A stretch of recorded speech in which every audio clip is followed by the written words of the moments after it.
पुढची बातमी पाहूया। सुनेत्रा पवारांच्या रिक्त झालेल्या राज्यसभेच्या जागेवर पोटनिवडणूक होते। छगन भुजबळांच्या नावाची चर्चा असताना अचानक रवींद्र जैन यांचं नाव जाहीर झालं आणि सर्वांच्याच भुवया उंचावल्या।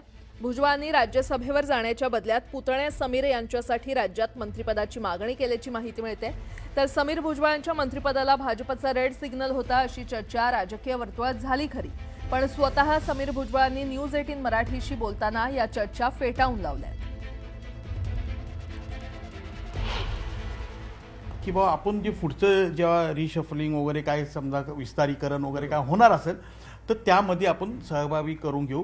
बीजेपीकडून काही विरोध झालेला नाही आहे, कारण का जेव्हा मुख्यमंत्री महोदयांकडे सर्व नेते मंडळी एकत्रित गेले तेव्हा मुख्यमंत्री महोदयांनी पण सकारात्मकच भूमिका दाखवली आणि त्यांनी सुद्धा ह्याच्यावर होकार दिलेला होता। परंतु कालावधी शपथविधीसाठी कमी असल्या कारणाने त्यांनी जे सांगितलं की बाबा पुढे जे आहे आपण येणाऱ्या काळामध्ये हे करून घेऊ। बीजेपीकडून कधीही नकारार्थी भूमिका घेतली गेली नाही। दरम्यान समीर भुजबळ यांच्या मंत्रिपदावर छगन भुजबळ नेमके काय म्हणाले ते पाहूयात।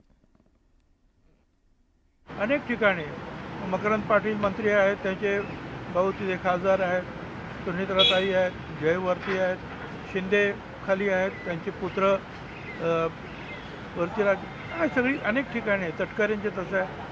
तर म्हटलं मलासुद्धा हा नियम लागू करून माझ्यासुद्धा मुलाला जे आहे मंत्रिपद द्या, मी राज्यसभेवर जातो।